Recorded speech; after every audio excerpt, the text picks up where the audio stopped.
Pete's going to start music here in just a moment, but there's one thing I want to start with. Today, we're moving into a new time in our nation, and today is a day of unity. This is when unity really when we should really allow unity to start to enter into our minds and really start thinking about what we're going to do and what our part is going to play, or what our part is going to be for this unity and to bring unity to our nation and to our world. So today I'm going to wear my Unity stole during this meditation. It's Unity Worldwide Ministries, but it says Unity on the bottom. And I'm going to start the meditation off with our singing bowl. Then Pete's going to play music. And during that music, I ask you to just go ahead and start getting centered and just start going into your time of meditation. And then we're just going to hold silence. We're going to hold silence for the unity of this country and for this world. So let's just go ahead and start getting into that place where we just start closing our eyes and just allowing ourselves to become comfortable.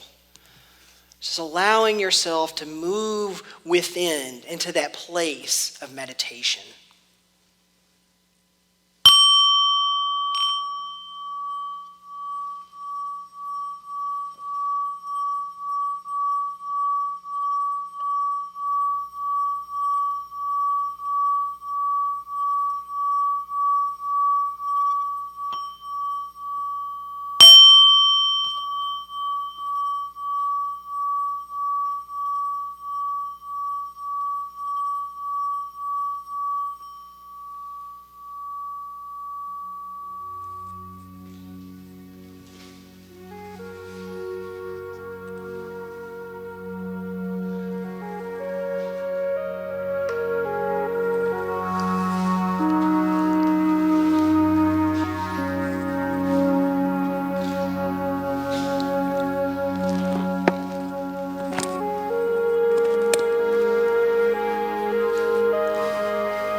And as you begin to just bring your awareness back to this time, this place, I invite you to carry with you these feelings of unity. Just carry them with you always. And let's see the world how we envision it to be when we're all together in unity. Let's hold that vision and hold that feeling. And let's send it to everyone. There is no us, there is no them. There is only just us. So please hold that. Namaste. Now let's just continue to hold that feeling as we go into our time of a New Lord's Prayer and then into our special music. Thank you, Joy. We look forward to the second special music of the day, so thank you very much.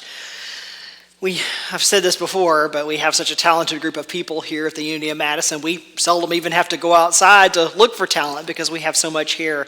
And I'm looking this direction because I'm looking at Pete and then back there at Ari John. So the talent abounds here at Unity of Madison. So I hope today's message, I just hope today just finds everybody just kind of feeling just kind of letting some of the stress from last week go, and some of the weeks leading up to, this past week. We've had a big week for a lot of people, and let's just, as we sit here in the service today, let's just kind of start to release some of that and just let some of that stress go. Just anything that you feel in the body that feels tight or that just no longer serves your highest good, just let it go. Let's just agree to let it go today. So we're moving on with our book study, Pema Chadron's Welcoming the Unwelcome. So again, just such a very applicable time to be moving through this book. It's just been such a very powerful book, and it's really opened my eyes to a lot of things and just made me start to think of things differently and maybe just kind of start to approach things differently. And I just really hope that it's done the same for you. So just a wonderful, wonderful book. And we would thank Pema ourselves if we could. So we'll just send her a big heartfelt thank you from afar. So today I just kind of wanted to start off with a question, and I just wanted to ask, has anyone watching this today ever had just one of those aha types of moments? One of those moments where just everything just clicks all of a sudden. We all have had those, right? I mean, if we're living in this human experience, we have those aha moments. Maybe we're just kind of going along, feeling like maybe we're even in a state of confusion about something, and suddenly you hear something or you see something and it just clicks. And you're like, aha, that's what's been missing. That's the missing piece of the puzzle. So I remember one of my own aha moments. One of my earlier days back when I was in elementary school and we first started to learn long division in our math class. And math had never been and still is not my strongest subject. But it always, it clicks, but it just always required just a little bit of extra work. Well, not a little bit, a lot of extra work on my part. But for whatever reason, I just wasn't getting long division when I was in school. I'd watch the teacher work a problem on the chalkboard and I'd be like, okay, what? You want me to put that number where? Where did she just get that number from? I'm just not getting it. And I struggled with this, and I went home and I told my father, and he sat me down at the dinner table one evening, and he just broke it down. He broke down the long division for me just bit by bit. And I suddenly just had one of those aha moments. And I've been able to do long division since without the assistance of Google, which wasn't around when I was a child, but without the assistance of Google and without the assistance of a calculator. But it can be like that with a lot of things in our lives, can't it? From math problems to just living even a more peaceful, happier life. Just those aha moments. Now, Pema starts chapter 11 off by talking about something that she calls open awareness. And she starts by saying, practicing open awareness is a gradual process of continually going back to see what we're seeing, smelling what we're smelling, feeling what we're feeling.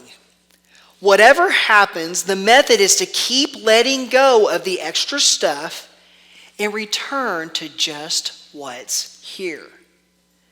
Now, thinking back about that long division, I initially tried so desperately to figure out the answers to those math problems and seemed to just continue to fail, trying to figure out how they worked. And before long, I began to just tell myself, I can't do this. I can't do math. I'm not going to be able to figure out these long division problems. There was just no way I could figure it out. And I just told myself, I was like, I'm just not good at math, period. That's just the deal. I'm just not good at math. But going back to last week where we talked about labels, where we started talking about labels, I had actually at that point, even as a child, labeled myself as a failure in math. And I started to believe that about myself, whether it was true or not. Now, Pema quotes a stanza from Thongme Zangpo's 37 Practices.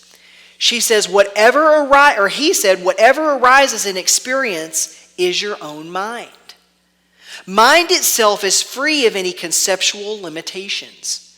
Know that and don't entertain subject-object fixations. This is the practice of bodhisattva. Now, she mentions that we might initially read that and kind of scratch our heads a little bit in puzzlement and be like, what was it exactly that he meant there? I think I might have it, but I'm not sure. But she says that's okay if we feel that way, because she says he is pointing to something beyond our usual thought process. He is pointing to something that really can't be described or expressed.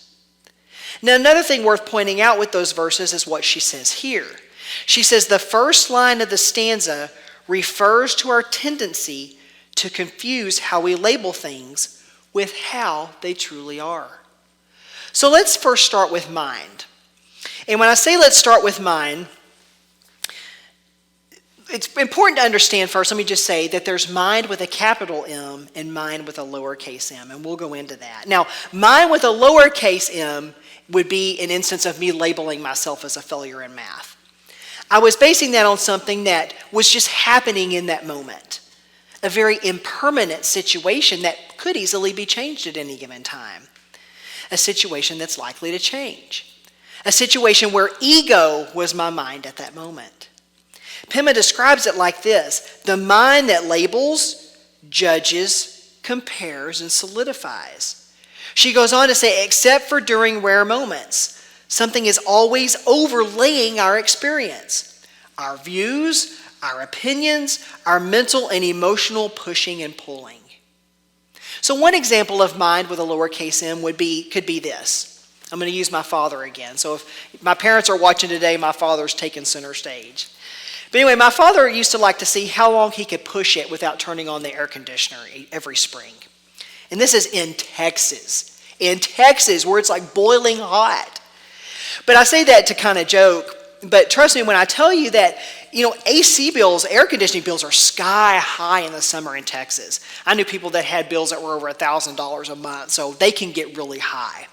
So you run the heck out of that AC unit, or otherwise you're just a puddle of sweat on the floor. But my father, he would push it a bit when the weather started really heating up. He'd be like, no, let's just open up those windows, let's keep them open as long as we can. But thinking back, though, that really gave me some good memories.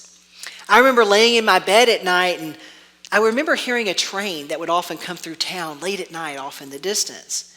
And I knew, that sound of the train reminded me that I knew I'd be out of school soon for the summer. And I just remember feeling safe and secure at those times in my life. And the sound of the train became very comforting to me as a reason. And I even find comfort now when I hear a train off in the distance. So I was surprised a few years back when I read somewhere where someone had stated, the sound of the train is the most lonely sound in the world. That's an example of what she means by something overlaying our experience. Maybe the person who wrote that had a far different experience with the sound of a train. Maybe that was the night someone's father left them. Maybe that was the night someone lost someone very close to them, or a night someone was feeling very lonely at that time. But it's these overlays where we tend to label things. We tend to label things as good or bad, and so forth. But in reality, the sound of a train, it's neither of those things. The sound of a train just is. It's an impermanent sound that just is, neither good or bad. It's the mind that wants to label it as one thing or the other. Now, Pema talks about something called open awareness to help us move beyond seeing things as good or bad or any other label that we might use for something. What if we're able to move past the mind with a lowercase m, and connect more to the mind with a capital M? Charles Fillmore says this of mind with a capital M. He says this in the Metaphysical Dictionary. He said, by the term mind, we mean God. Now that's something to grab hold of, right? God as mind. So when we connect with this mind with a capital M, we're connecting with God. We're connecting with our true nature. And I think I like the sound of that one better, don't you? So how can we do this? Now, Pema refers back to our stanza when she says, this is the practice of bodhisattva. We can begin to relax our mind with open awareness, becoming one with our basic goodness. So she mentions that one way we can do this is just by simply showing up for our lives. Just simply show up for your life. Just allowing ourselves to be as free as we can from labels and from our need to label everything. Our senses are always going to play into labels. I mean, that's just something our minds are just going to go. Mind with this lowercase m, it's always going to want to go and label things as good or bad. That smells, that doesn't smell. And they're always going to want to label.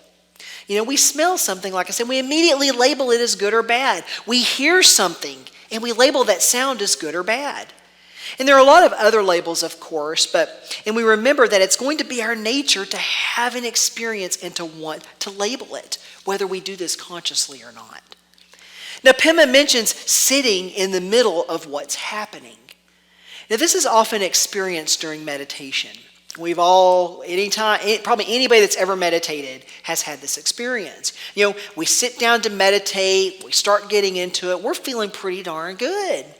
You know, we're getting that feeling that we're kind of floating and, you know, we're just kind of breathing, but suddenly, what Martha did to you at work that day enters your mind and you're like, oh no, what she did to me today is coming into my mind. This is meditation. This shouldn't be happening. You begin to think about it and you're like, you get even more fueled up. You know, you're like, how dare she do that to me? You start to feel a bit ticked off, and before you know it, that fuzzy feeling you had when you first sat down to meditate is gone. Now, our first instinct, once we become aware, is that we're going to try to repress that feeling or that thought about what Martha did. We may think, you know, this is meditation. I can't be thinking about that. I shouldn't be thinking about that. But what if you allowed it to happen? What if instead of trying to shove it away somewhere, you just allow it to begin to fill the room? Now, Pema includes a meditation practice in the back of the book, and if you have it, it's on page 161, but she calls it locate, embrace, stop, and remain. Now, I found that meditation to be very helpful in an instance like this. What if we were to practice that meditation with an open awareness? We become aware that this thought has entered our mind. We're now thinking about what Martha did to us today at work during our meditation.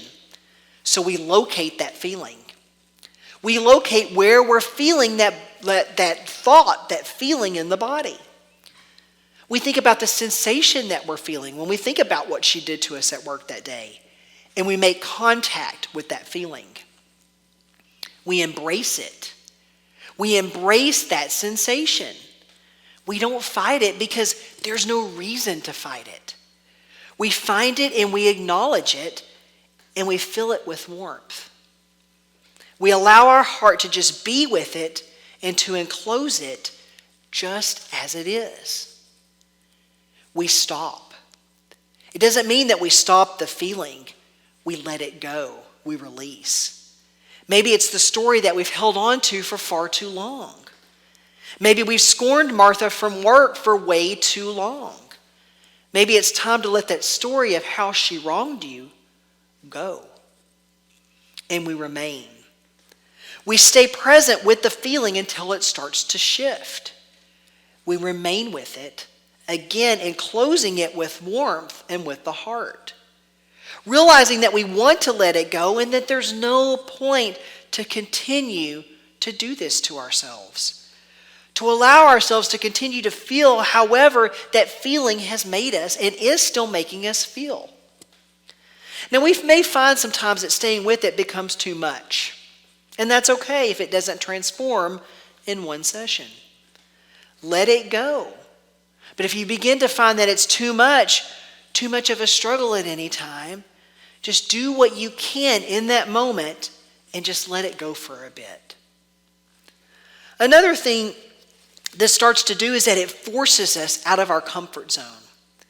Remember when we talked about comfort zones a couple of weeks ago?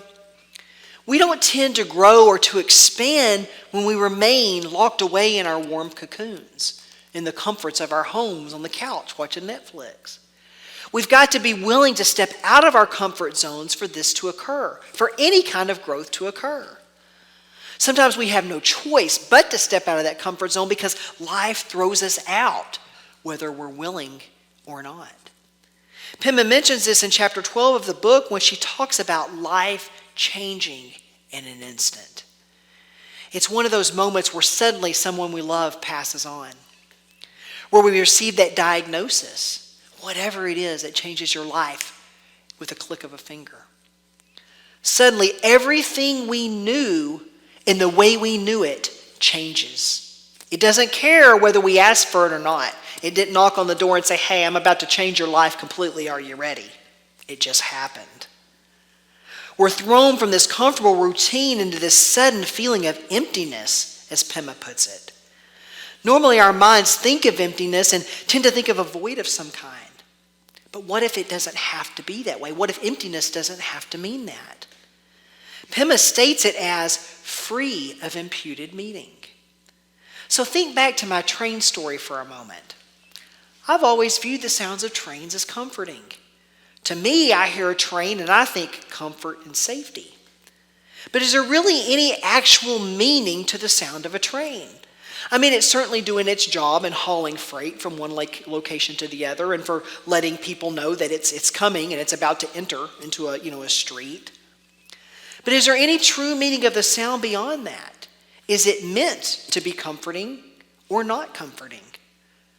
Would I still find the sound of a train comforting if I was on a train that happened to break down in the middle of nowhere in the Texas heat with no way to open a window to find cool air? Would I still find a train comforting?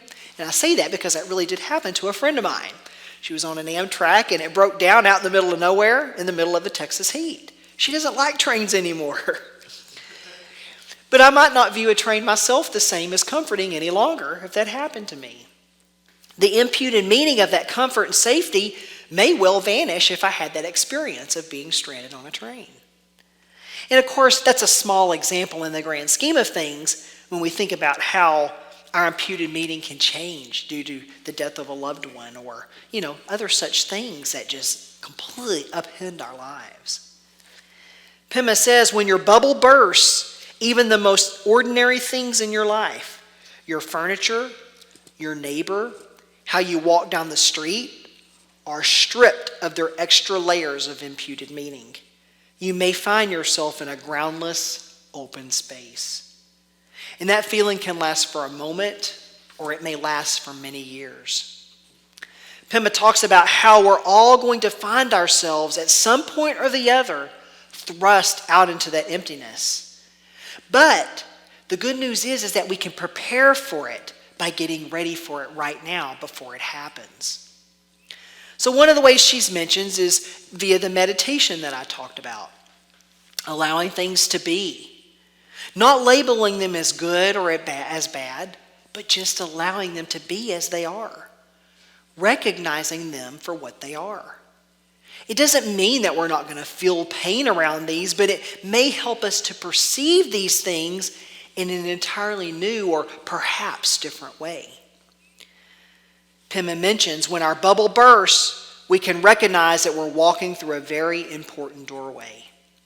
Then we can experiment with hanging out on the other side of the doorway. We can learn to relax there. And let's take this back to that comfort zone.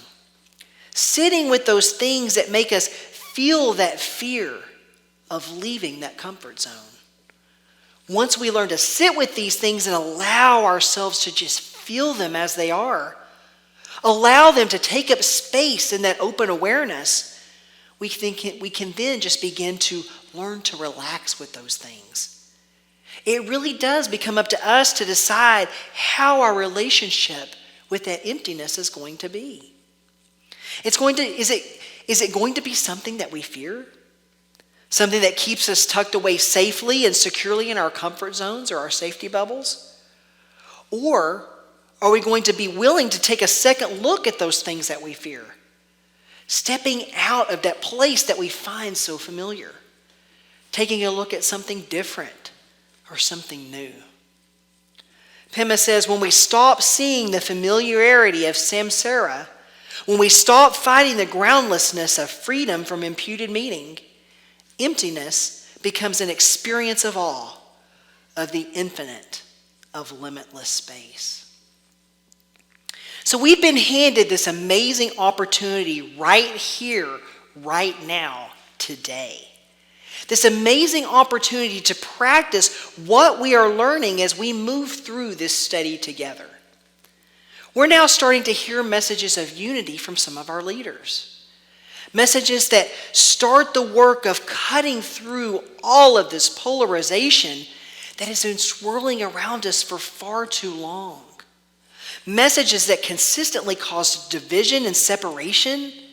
Messages of them versus our people. That needs to stop. And we can stop it right here and right now today. We just had an election, and this is the time we need to remember that it doesn't matter who voted for whom. What matters is that we choose right now, we make the choice right now to come together and we work together as one. We help each other along the way to become comfortable within the emptiness. To learn that maybe it doesn't have to be this vacuum-like void we must run from in fear. We can be the example. We can help bring unity into this world. And I vow today, I make the pledge to do this today. And I ask of you right now, will you be willing to join me? Namaste.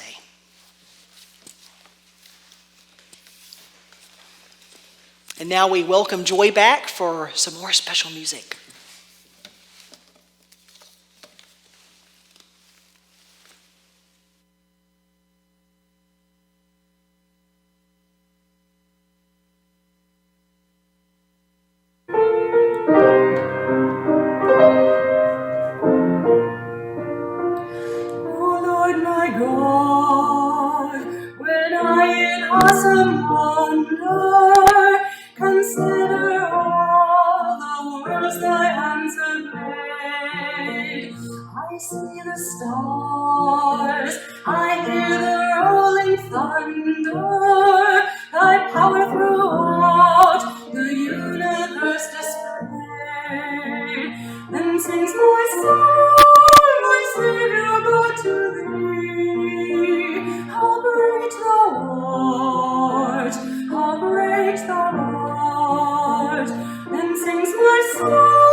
how great thou art. Then sings my soul, my Saviour not to thee. How great thou art, how great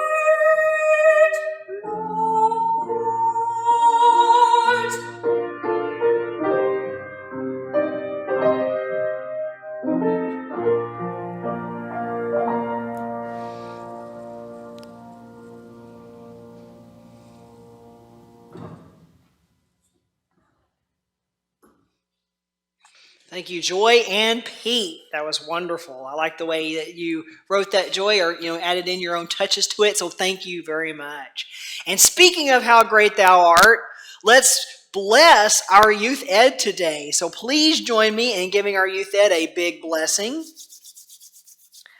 Children and Youth Ed Department, we love you, we bless you, we appreciate you, and we behold the Christ you are. All right, and I guess I could note that there's an offertory basket on the table, but it might be kind of hard for you all to do that from a distance, so please just continue to use the donate button on our website. We take stuff, of course, via old-fashioned snail mail, or you can feel free to bring your gifts by during the week, or just even drop them in our mailbox, which is right outside on the side facing Tompkins, up underneath the cross. You'll see that there. So please join me in singing our offertory song, I Am So Blessed.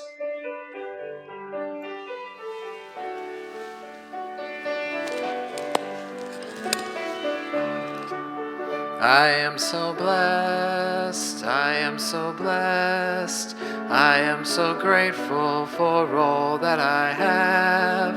I am so blessed, I am so blessed, I am so grateful, I am so blessed, I am so blessed, I am so blessed, I am so grateful for all that I have. I am so blessed, I am so blessed, I am so grateful, I am so blessed.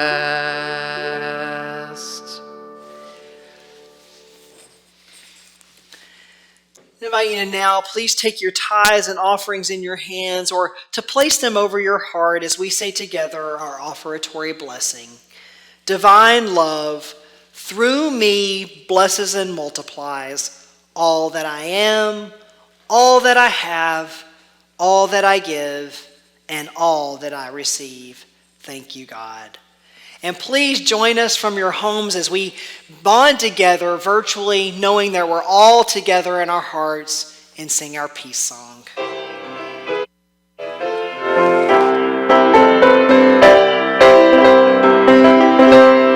Let there be peace on earth, and let it begin with me.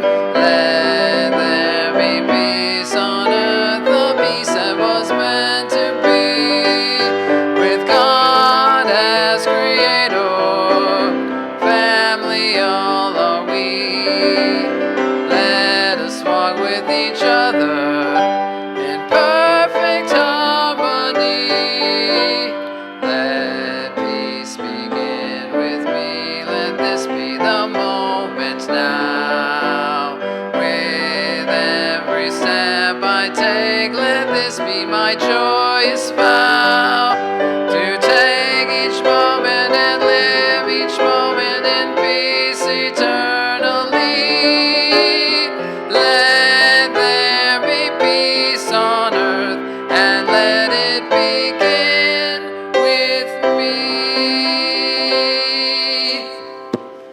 And I leave you with one word, two words actually today: unity and oneness, and our prayer for protection. The light of God surrounds us. I am light. The love of God enfolds us. I am love. The power of God protects us. I am power.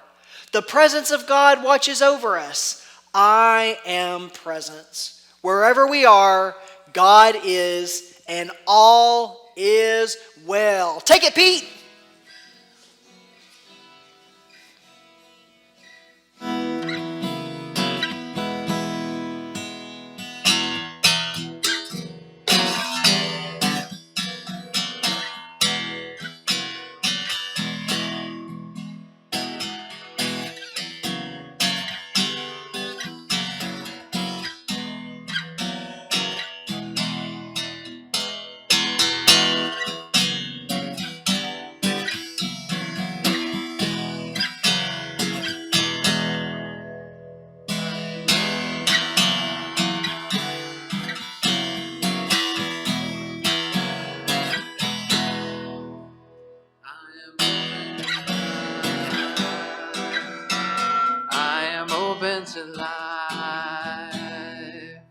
I am open.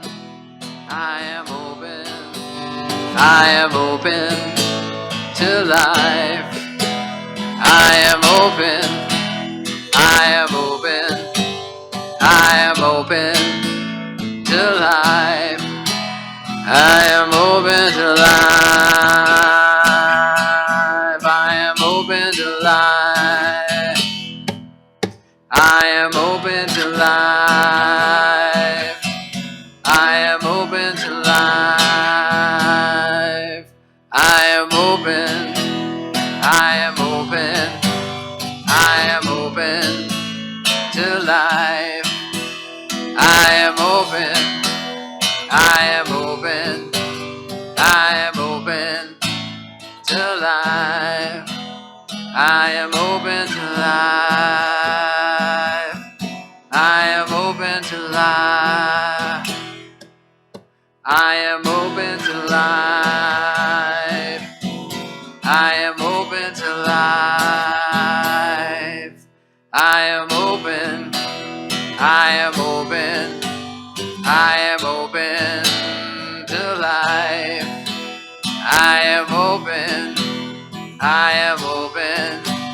I am open to life. I am open to life. I am open to life. I am open to life.